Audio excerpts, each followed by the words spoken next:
स्त्रियों के रोगों की चिकित्सा, ग्रह दोष के उपाय, ऋतुचर्या तथा पथ्यकारक सर्वौषधियां। धन्वंतरि जी ने कहा, हे सुश्रुत, अब मैं स्त्रियों के रोगों की चिकित्सा का वर्णन करूंगा, उसे आप सुने। स्त्रियों के योनि भाग में होने वाले रोगों को दूर करने के लिए बहुत से कर्म हैं, किंतु जो कर्म वात दोष नाशक है उन्हीं को प्रशस्त माना जाता है। वच, उपकुंचिका यानी काला जीरा, जातिफल यानी जायफल, कृष्णा यानी काली तुलसी, वासक यानी अड़ूसा, सैंधव यानी सैधा नमक, अजमोदा यानी अजवाइन, यवक्षार, चित्रक तथा शर्करा को पीसकर सभी को मिश्रित करके घी में भूनकर जल या दूध के साथ सेवन किया जाए तो स्त्रियों की योनि के पार्श्व भाग में होने वाला शूल, हृदय रोग, गुल्म और अर्श विकार दूर हो जाता है। बेर की पत्तियों को पीसकर योनि भाग में लेप करने से उसकी वेदना शांत हो जाती है। लोद्र और तुम्बी फल का प्रलेप योनि को दृढ़ एवं संकुचित बनाता है। पीपल, वट, पाकड़, गूलर और आम, इन पांचों के पल्लव और मधुयष्टि तथा मालती पुष्प का अग्नि या सूर्य की गर्मी में सिद्ध घृत पाक रक्त प्रदर एवं योनि दुर्गंध का विनाशक है। कांजी में जपा पुष्प यानी अड़हुल के फूल, ज्योतिषमती दल, माल कंगनी की पत्ती यानी दूर्वा और चित्रक को पीसकर शर्करा के साथ पान करने से भी योनि रोग दूर हो जाता है। आंवला, रसौत तथा हरितिकी का चूर्ण जल के साथ पान करने पर वो स्त्री के रजोदोष को दूर करता है। ऋतुकाल में लक्ष्मणा यानी श्वेत कंटकारी की जड़ को दुग्ध के साथ पान करने या नस्य लेने से स्त्री को पुत्र उत्पन्न होता है। 2.5 सेर दुग्ध और 1.25 सेर घृत में सिद्ध अश्वगंधा का रस सेवन करने से भी स्त्री को पुत्र की प्राप्ति होती है। घृत के साथ व्योश यानी सोंठ, पिप्पली और काली मिर्च तथा केसर के चूर्ण का सेवन करके तो वंध्या स्त्री भी पुत्रवती बन जाती है।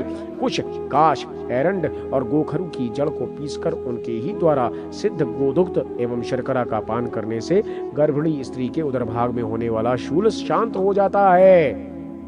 पाठा यानी पाढ़ा, लांगली यानी कलियारी, सिंहास्य यानी कचनार, मयूर यानी चिचड़ा और कुटज यानी गिरिमल्लिका या खुरैया को अलग अलग पीसकर नाभि, पेड़ू तथा योनि भाग में लेप करने से स्त्री को सुख पूर्वक प्रसव होता है। मदार या बकुल की जड़ का लेप प्रसूता स्त्री के हृदय, मस्तक और वस्ति यानी पेड़ू भाग में होने वाली पीड़ा का हरण करता है।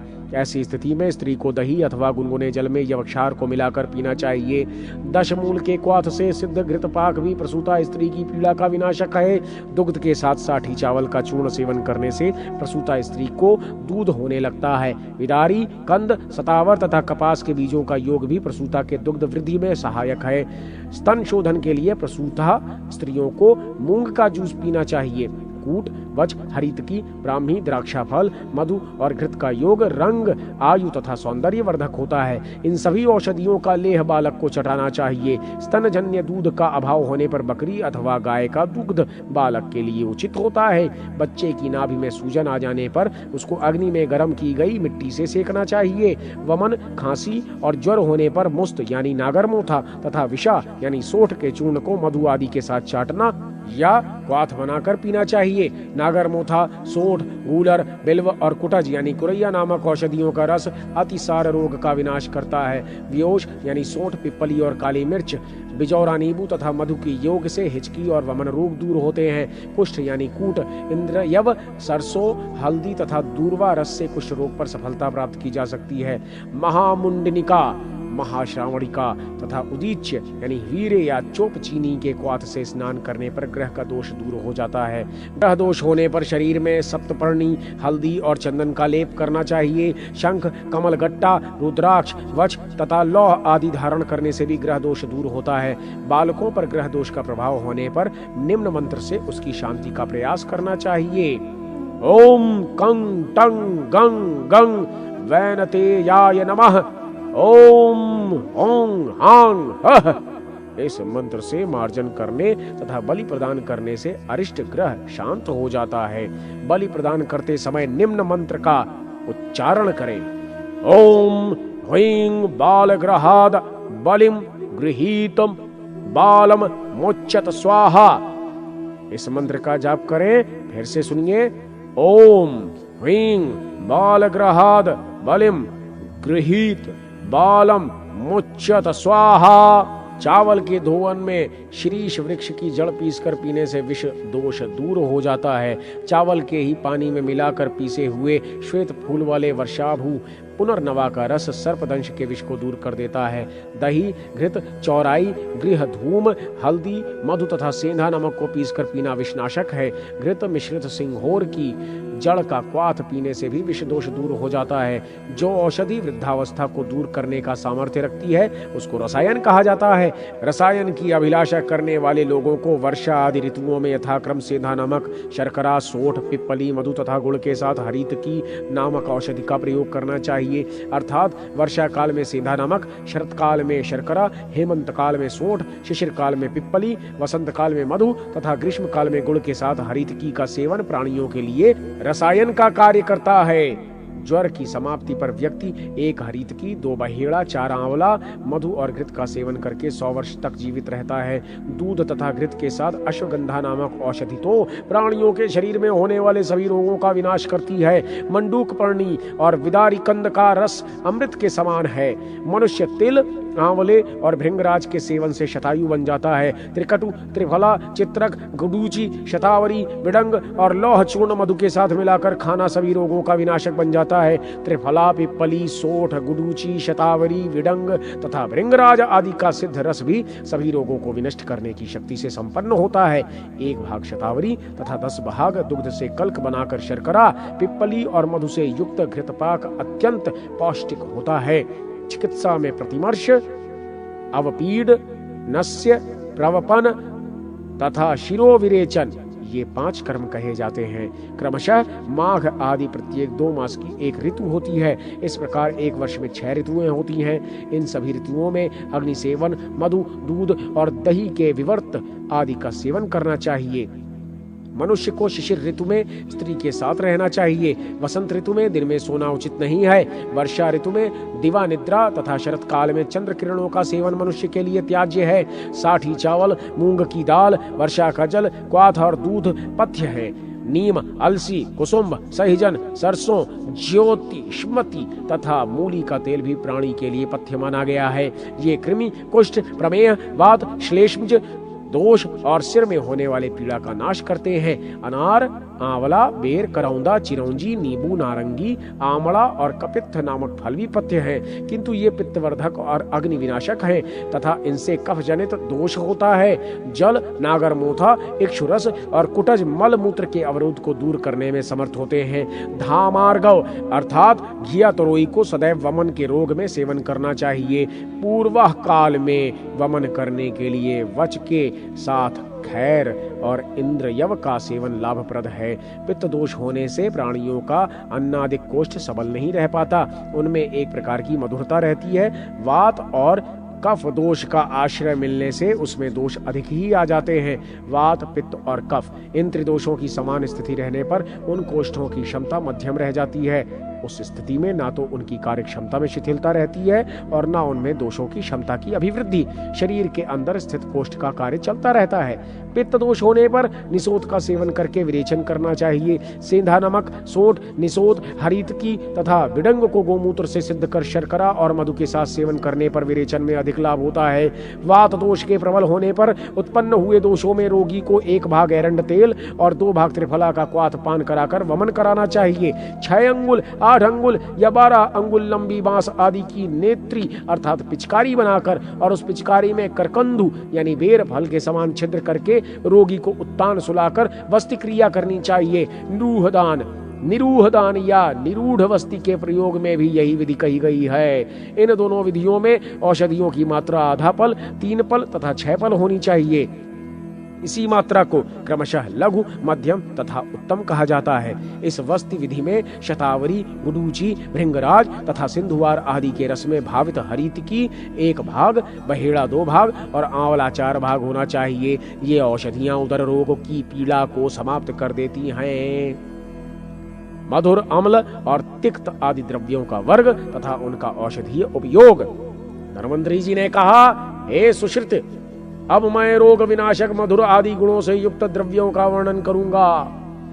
साठी चावल, गेहूं, दूध, घृत, रस, मधु, सिंघाड़े की गूदी, जौ, कशेरू, फूटने वाली ककड़ी, गोखरू, गंभारी, कमलगट्टा, द्राक्षा फल, खजूर, बला, नारियल, इक्षु, सतावर, विदारी कंद, चिरौंजी, मुलैठी, ताल फल और कुम्हड़ा ये मधुर द्रव्यों का मुख्य वर्ग है। इन द्रव्यों का ये वर्ग मूर्छा और प्रदाह नामक रोगों का विनाशक तथा जिह्वादि आदि सभी 6 इंद्रियों का आह्लादक है। इस वर्ग के एक भी पदार्थ का अत्यधिक सेवन करने से प्राणी के शरीर में कृमि तथा कफ जनित रोग उत्पन्न हो जाते हैं। जब श्वास, खांसी, मुख व्याधि, माधुर्य दोष, स्वरघात, अर्बुद, गलगंड और श्लीपद का रोग हो तो गुड़ से बने लेप आदि का प्रयोग करना चाहिए। अनार, आंवला, आम, कपित्थ, करौंद, बिजौरा नींबू, आंवला, बेर, इमली, दही, मट्ठा, कांजी, बड़हल, अम्लवेत, अम्ल, सेंधा नमक, सोंठ तथा जीरा का वर्ग जठराग्नि का उद्दीपक और पाचक होता है। ये वर्ग स्वेद कारक, वातवर्धक, कामोद्दीपक, विदाह कारक और अनुलोमी है। इस वर्ग में सन्निहित रहने वाले अम्ल पदार्थ का अत्यधिक सेवन करने से दांत सिहरने लगते हैं, शरीर में शिथिलता आ जाती है तथा कंठ, मुख और हृदय में दाह होता है। सैंधव, सुवरचल, यवशार तथा छज्जी आदि लवण हैं। लवण की अधिकता से ये द्रव्य वर्ग लावण कहलाता है। ये शरीर शोधक, पाचक, स्वेद कारक, हाथ पैर में बेवाई तथा खुजली आदि का विकारोत्पादक है।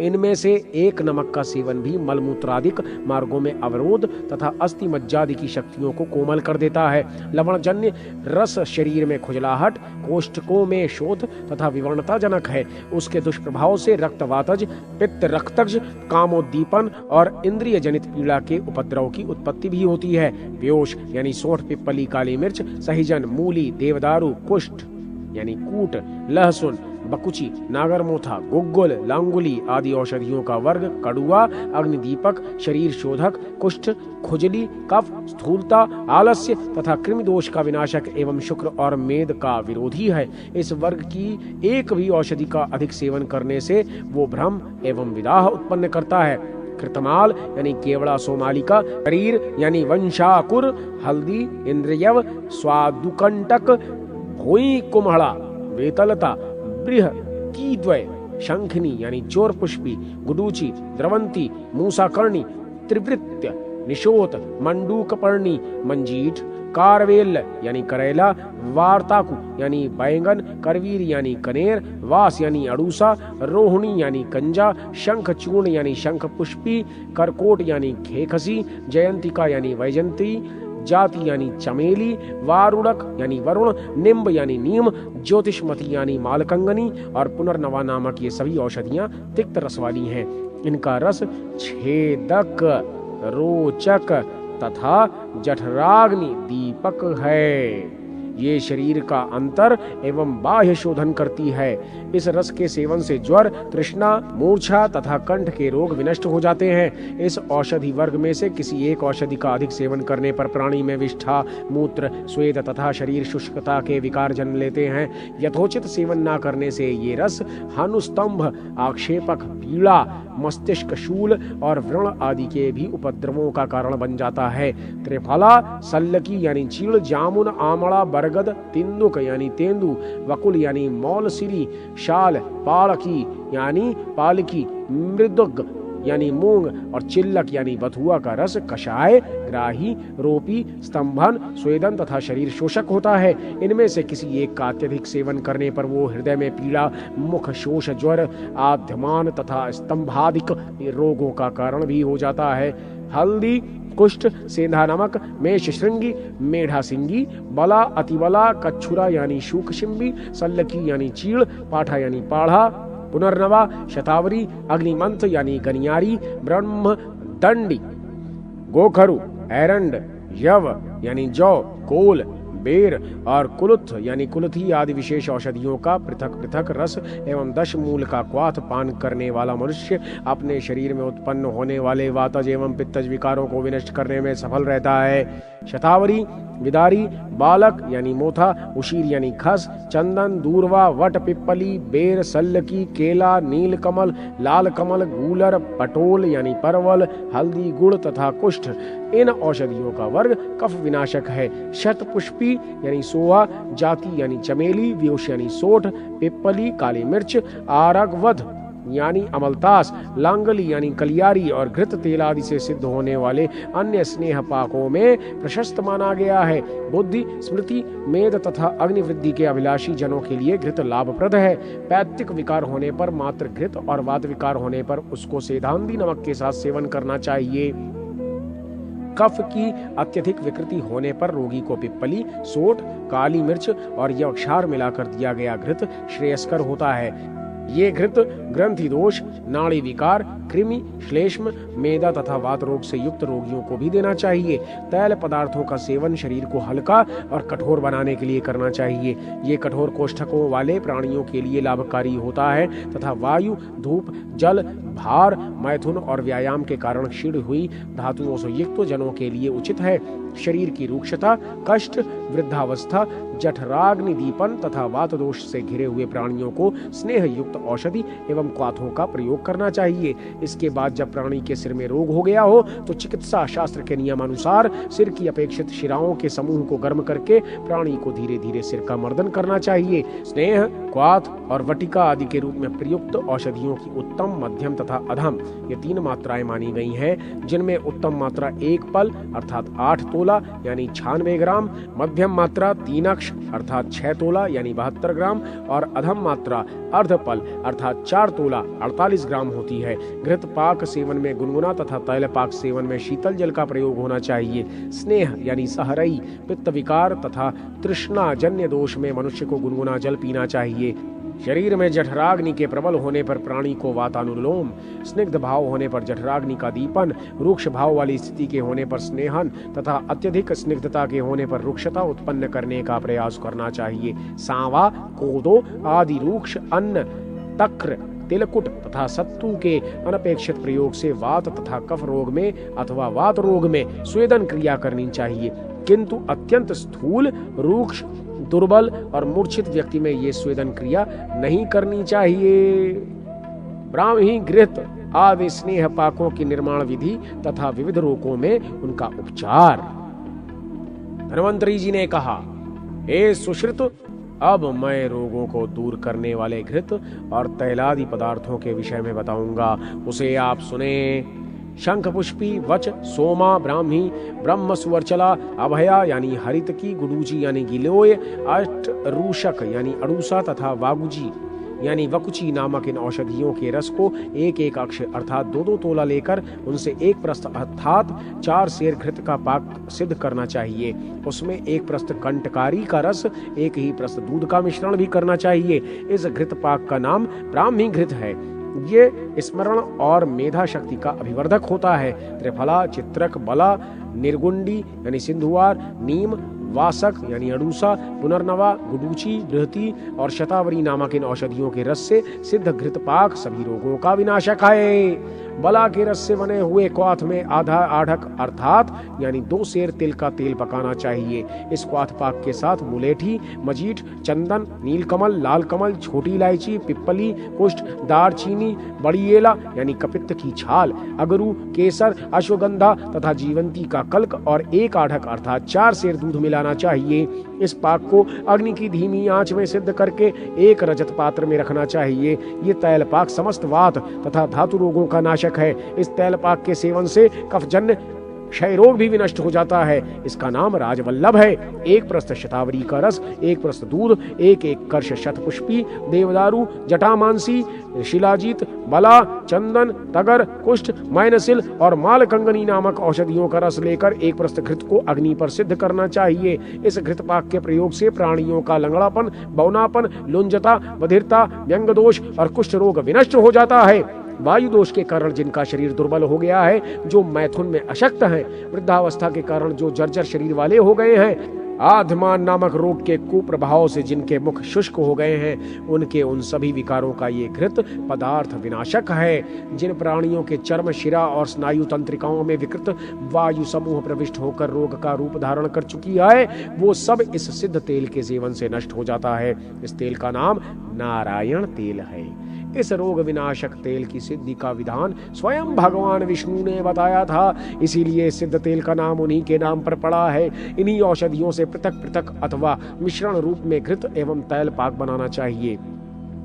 शतावरी गुडूची, चित्रक, बिजौरा नींबू का रस अथवा कंटकारी के रसादई से समन्वित निर्गुंडी का रस या पुनर्नवा और चमेली अथवा त्रिफला के साथ अड़ूसा या ब्राह्मी, एरंड, भृंगराज, कुष्ठ, मूसली, दशमूल और खदिर की घिसकर बनाई गई वटी का मोदक या चूर्ण सभी रोगों को दूर करने वाला है।